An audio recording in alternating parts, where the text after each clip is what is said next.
मामा जी के यहाँ पर जब इतना स्वागत हो रहा है नगरी में, और जब हम मामा के महल में प्रवेश करेंगे तो कितना स्वागत होगा। अब देख तो भैया, हम तो अपनी गैया चराए वाले वस्त्रन को पहन के आ गए हैं, हमें अच्छो ना लगा। कन्हैया कहते हैं चिंता मत करो, जरूर कुछ व्यवस्था करेंगे। मेरे गोविंद सीधे यमुना किनारे चले जाते हैं। वहां पर भगवान श्री कृष्ण कंस का एक धोबी है जो कंस महाराज के वस्त्रों को धोता है। सीधे मेरे गोविंद वहीं पर चले जाते हैं और वहां पर जैसे ही गए तो मालूम है कंस के धोबी से आज लाला कहते हैं अजियो मामा जी राम राम। वो तो बात ही करने को तैयार नहीं। अरे कंस का धोबी है, साधारण राजा का थोड़ा ना है, कंस का धोबी। कन्हैया कहते अरे मामा जी राम राम, बोलते ही नहीं। मामा जी हमें कृष्ण कंस महाराज के भांजे हैं, हमारे सखान के पास में वस्त्रों की कमी है, गैया चरावे वाले वस्त्र ही पहन करके आ गए हैं। तो आप एक काम करो ना कि इन वस्त्रों में से आप हमारे सखाओं को वस्त्र दे दो।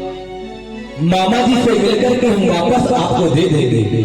जैसे ही वस्त्र का नाम सुना कंस का धोबी महाराज लाल पीला हो गया। रे दुष्टों, महाराज कंस के वस्त्र पहनना चाहते हो, जीवन भर नहर का पानी पिया है, गैया चराए हो, और महाराज कंस के वस्त्र पहनना चाहते हो।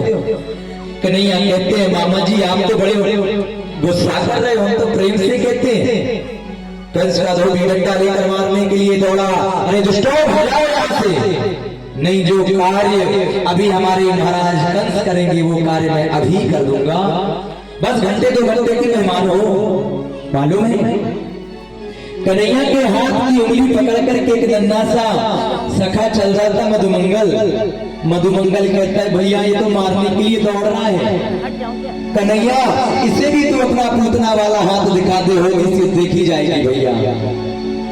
जैसे ही धोबी मारने के लिए आया है कन्हैया को, मेरे गोविंद ने अपने छोटे से हाथ को जोड़ कर जैसे ही धोबी को मारा कि धोबी का घर से ही सिर अलग हो गया। जैसे ही धोबी को मारा है मालूम है बंधुओं, अब तो सारे धोबी जितने भी वहां पर थे सब भाग गए। भागो भैया, पूतना मारने वाला आ गया, भागो भैया, शक्तासुर धेनुकासुर बकासुर मारने वाला आ गया। सारे धोबी भाग जाते हैं वस्त्रों को छोड़कर। भगवान कहते हैं सखाओ, जिसको जो वस्त्र चाहिए पहन लो। अब सारे सखा महाराज कंस के वस्त्रों को धारण कर लिया। अब बड़ी समस्या, वस्त्र है 15 हाथ के, सखा है 3.5 हाथ के।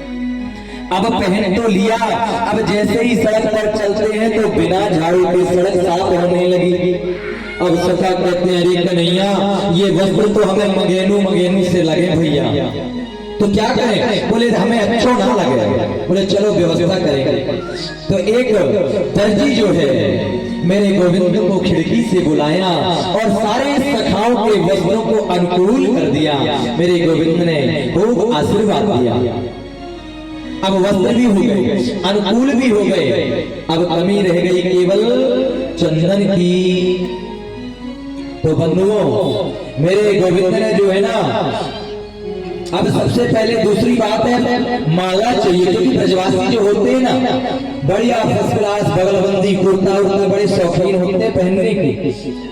अब जब कुर्ता अच्छी बगलबंदी मिल जाए तो फिर माला के शौकीन, माला कहाँ मिले?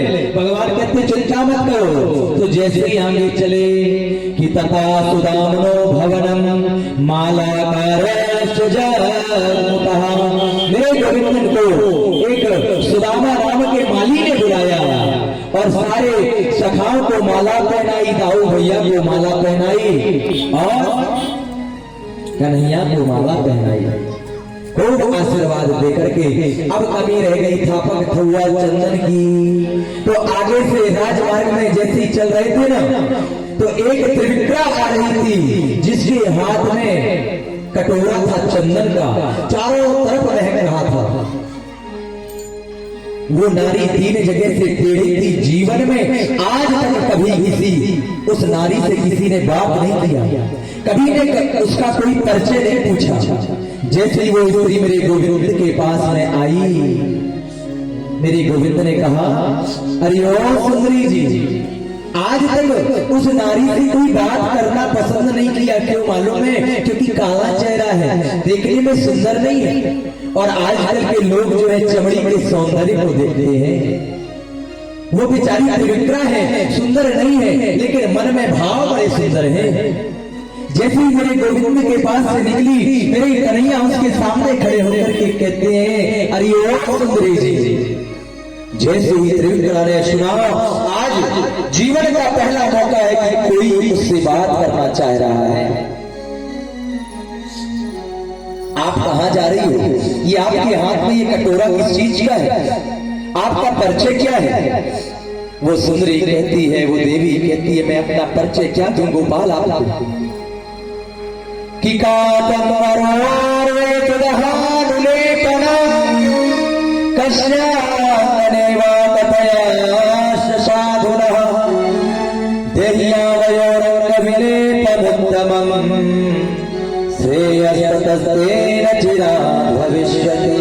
कृष्ण ने पूछा, आपके हाथ में चंदन की कटोरी है, लेकर के किधर आ रही हो?